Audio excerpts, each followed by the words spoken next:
Hello, it's Cameron here from the International Day Trading Academy, and I'm very privileged and honored to be joined by Sachin Patel, who is the Executive Director of Metals Products. Welcome, Sachin. Hey Cam, great How to you be here. going? Very good, very good. Looking forward to a good chat on gold today. Thanks for the invite. This is going to be really interesting. And it's very timely today's interview as well because we've just found out that gold has hit an all-time high today. Absolutely. Look, if my timing was as good as this for everything I do, I might be doing something different. Yeah, you're right. It's great timing to be talking about gold. The market is spicy. It's interesting, and yes, it Yes. did hit an all-time intraday high on our market, on adjacent OTC markets in the early hours. Certainly the early hours in Singapore, just after 6 a.m. So around 8 a.m. Brisbane time. Well, that's good to hear because I've got a not a gold product, but I do have a silver product long at the moment. So it's good to hear that it's running well. So that's Okay. no financial advice, guys. So please don't take my word for that. We'll see how it goes over the next few days. Like you said, the market's very spicy. So, Sachin, in terms of the products that the Chicago Mercantile Exchange provide, in terms of the gold market, what can traders that are interested in gold, how can they get their teeth into it? Sure. So there are a few different ways now. We have to start with the benchmark contract of really the entire metals business at CME. Um, the ticker is GC. It's Yes. maybe colloquially known in the gold market as COMEX 100 ounce. And that's what it is. It's a gold futures contract which is 100 ounces of in notional size. So certainly at today's prices, it's actually a pretty large contract, but that is the benchmark of our business. It's a product that has become known as essentially the center of price discovery in the entire global gold landscape. Yeah. Um, it's the most liquid derivative in the market, and sits alongside some of the large OTC markets. Really is the center of gold liquidity. Um, that contract has, I believe, we're actually celebrating the 50th birthday of that contract. I think it's this year Really? actually. So yeah, Wow. it's an old one.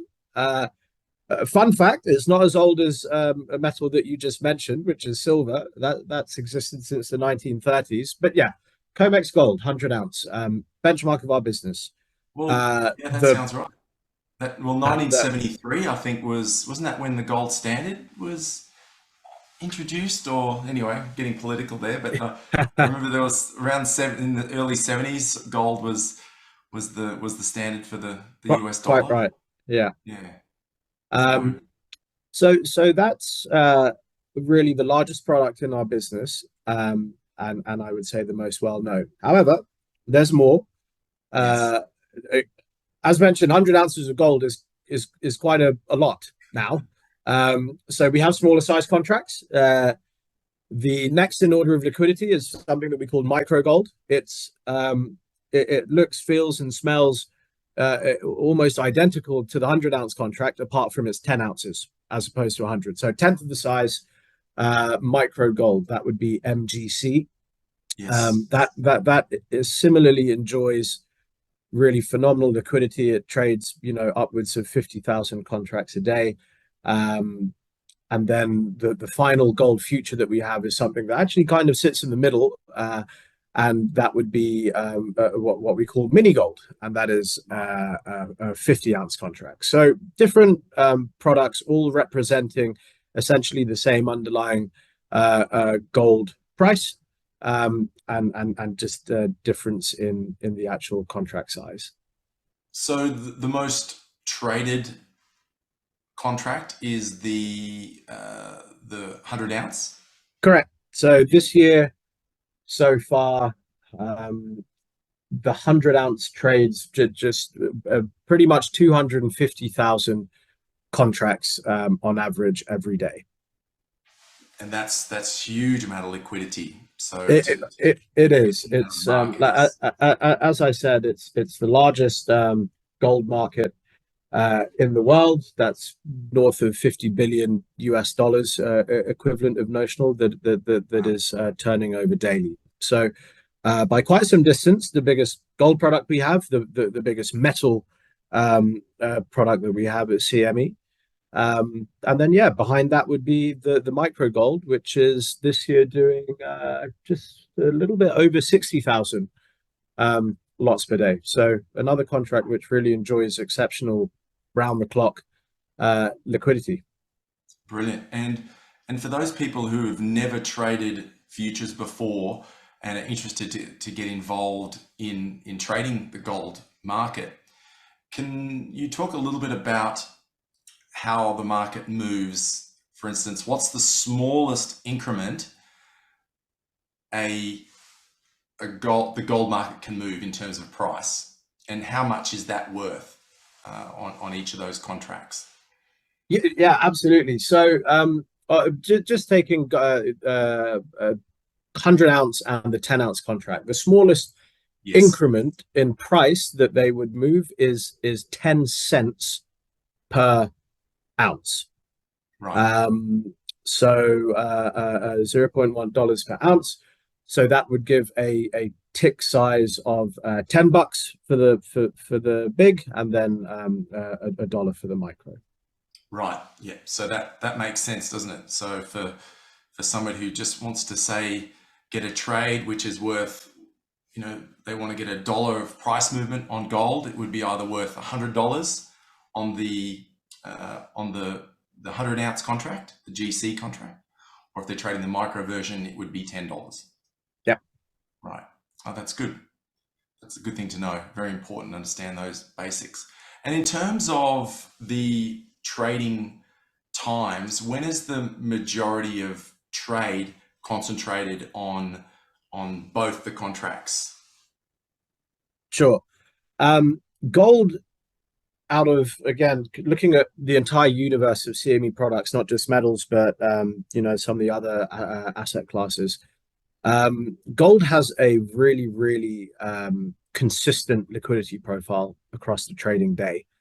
So if Yes. we look at what actually trades as a percentage of the overall volume in just Asia hours, for example, if you look at maybe market open until 6 p.m. Singapore time or something like that, Yes. that percentage is going to be in well into the 20s. And that may not sound a lot, but for a CME product, it is. That's a high number. And on Yes. some days we've seen that even higher. So overall, the most active, if you sliced the whole trading day, which is 23 hours, we definitely keep our clients busy. The markets are actually only closed for 1 hour. If you sliced the volume into hourly into hourly segments, the most active are still going to be in US hours. So maybe on the US Open at around about that 8 to 9 a.m. Eastern time, and then also around our settlement time, so sort of 1 p.m., 2 p.m. Eastern time. These would tend to be some of the most active times to trade gold, and that is driven by a few things. That the customer pool would be one, but also a lot of the things which actually move the gold market occur in later hours. However, that is definitely not a rule, and there are plenty of exceptions to it. So one thing that I would highlight, that even if more volume tends to get traded on average in US hours, that bid-ask spread that you would get in trading our gold market literally doesn't move. Whether you're looking at the market at 8 a.m. Singapore time, 8 a.m. London, 8 a.m. Eastern, our market tends to be one tick wide, or on average ever so slightly above. It does go to 2 ticks on occasion, but it's pretty much 1 tick wide the whole trading day, and for a very similar size that you would get in the order book. So that's really what I mean about consistency. And again, look, timing is great, because today we're having one of those days, given Yeah. that move to an all-time intraday high that we had several hours ago, where the Asia volume is exceptionally strong. If you look at what is traded on COMEX Gold already in today's trading session, sorry, just give me a quick sec. We're already well above 110,000 contracts. Like that is an exceptionally high number for having just gone past 6 a.m. London time. So perhaps this would be one of those days that actually a slightly higher percentage gets done outside of the traditional US hours.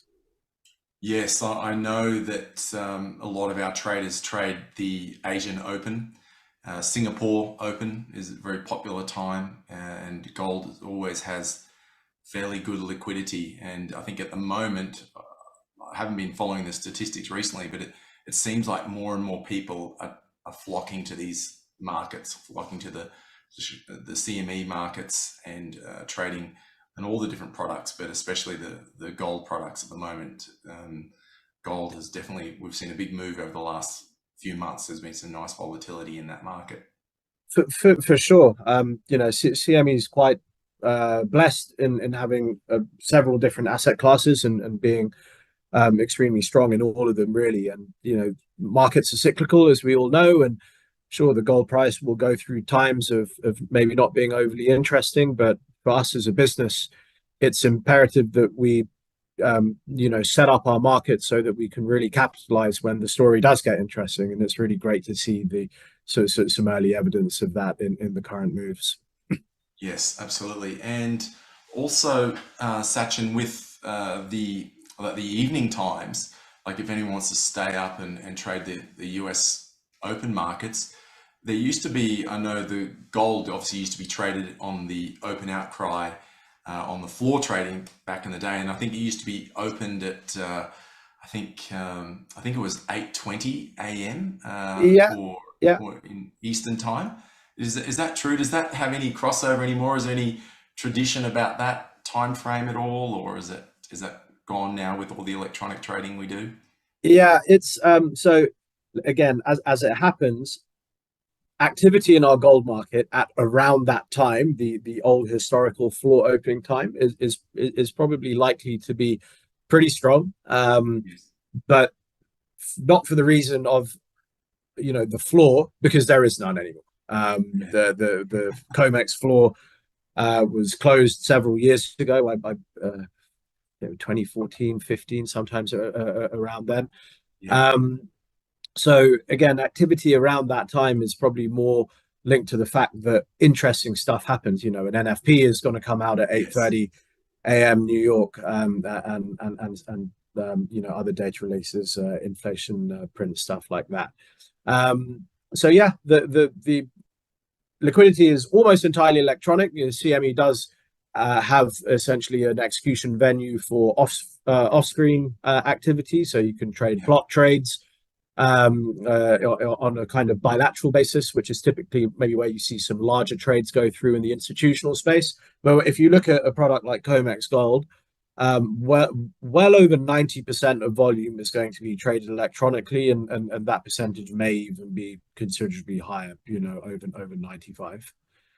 Right. Yeah, it's exciting. It's an exciting market to be in, and I know it gets affected by these days, so much news coming out monthly. There's just so much news coming out, and it seems to react to news very well. So it seems to have reacted to today's news as well, or this morning's news from the Federal Reserve. So it's very much a good market for people that follow the news and want to trade news.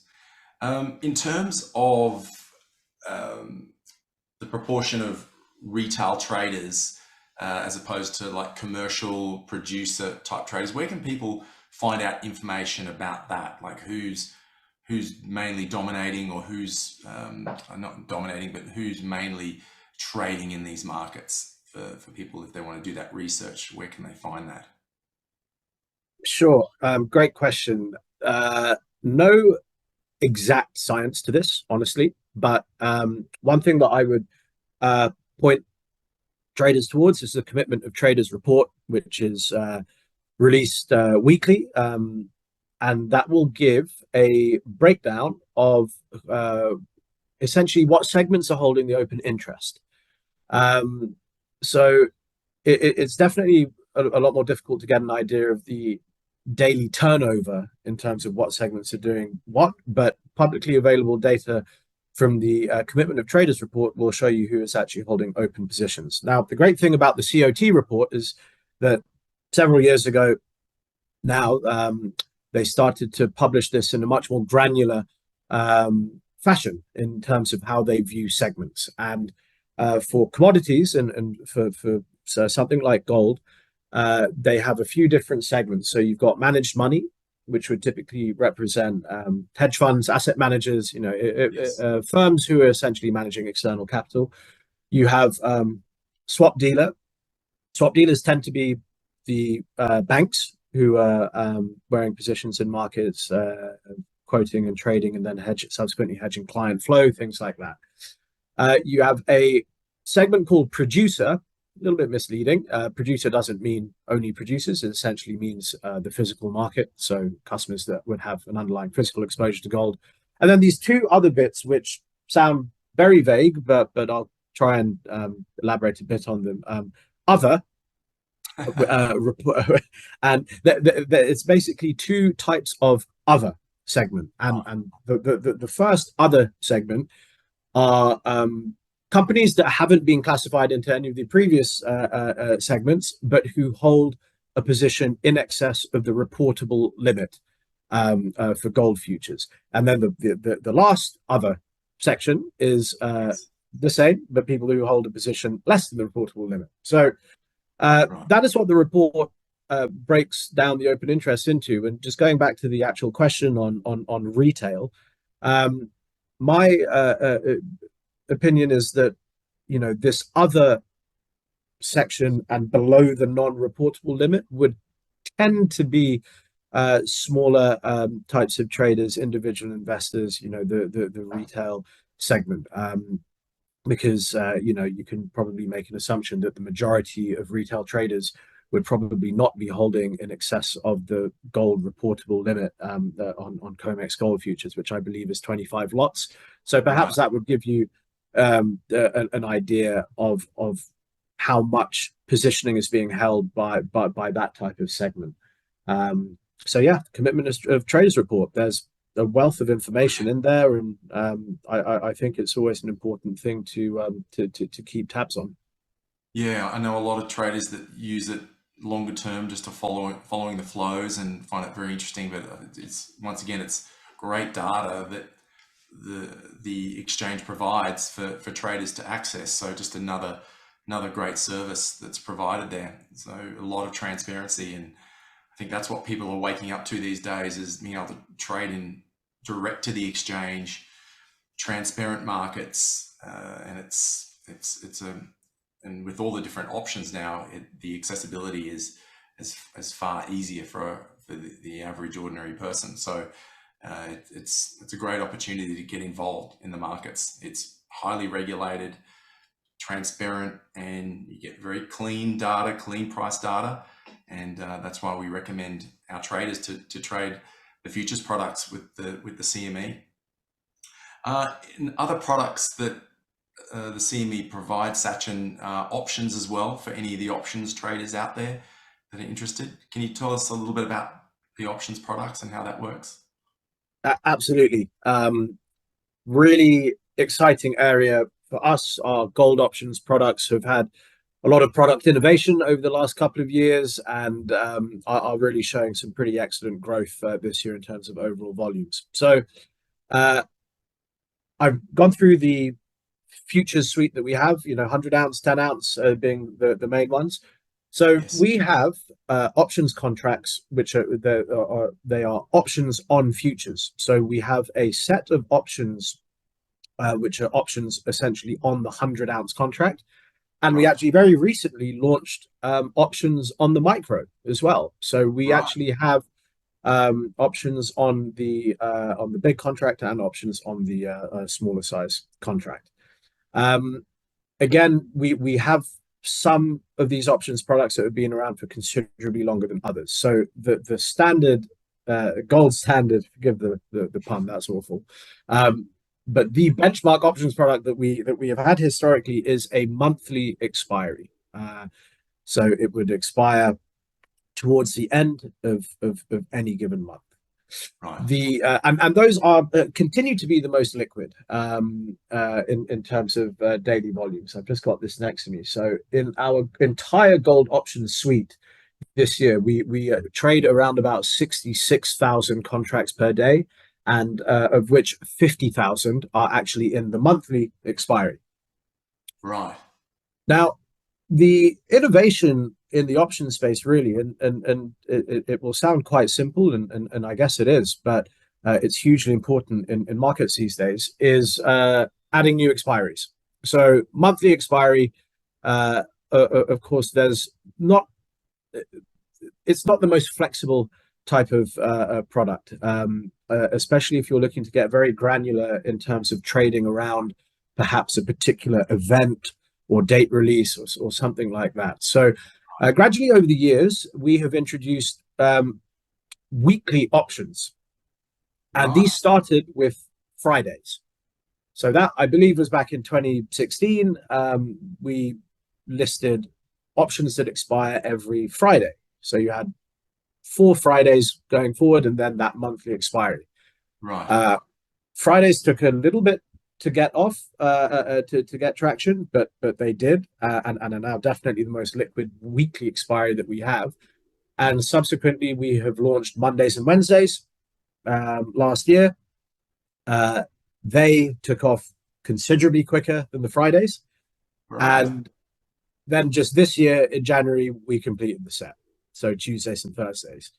So you can now trade an option with COMEX 100-ounce futures as the underlying that expire any day, any CME business day. Wow, that's huge. It is. It's such an important development, and I think when you look at how the gold market has been trading, things, and not just gold, markets have generally been so highly driven by economic releases and things like that. The inflation prints, obviously, over the last 2 years have been very important with how markets have evolved. Those NFPs, the NFP is always, a big moment in the gold market. Dare I say, it might be the biggest event in the monthly calendar. Something like the FOMC in the comments last night. So I love how these options have basically given our customers the ability to tailor exactly what they want to do. If they have a particular view on a particular release, or they need to hedge against that same release, you really have the ability to do that now. There's so much options there for all different styles of traders, isn't there? For very beginner type retail traders to more sophisticated type traders. There are so many options to be able for traders to use, which is wonderful. And also in terms of, I guess, to complete the session today and the information, is there anything you would like to share at all? Anything that we haven't covered that you think is important regarding any of the products that CME are offering for their customers?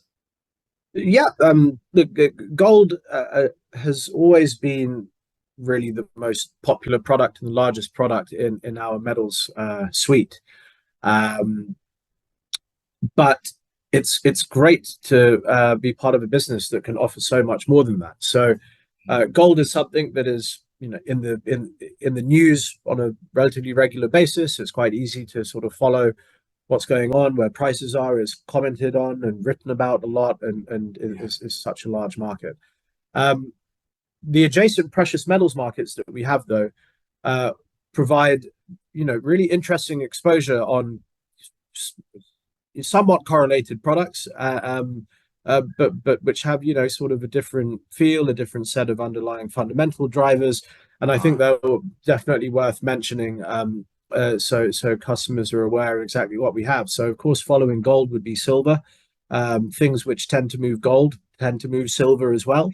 You'll find historically the two have been very tightly correlated. And what you'd also find historically is that silver has quite often be a more a higher beta way of expressing a similar view as gold. So silver would be our number 2 product in the precious metals marketplace, and then the third, which is on an absolute tear this year in terms of the performance and the volumes, would be platinum.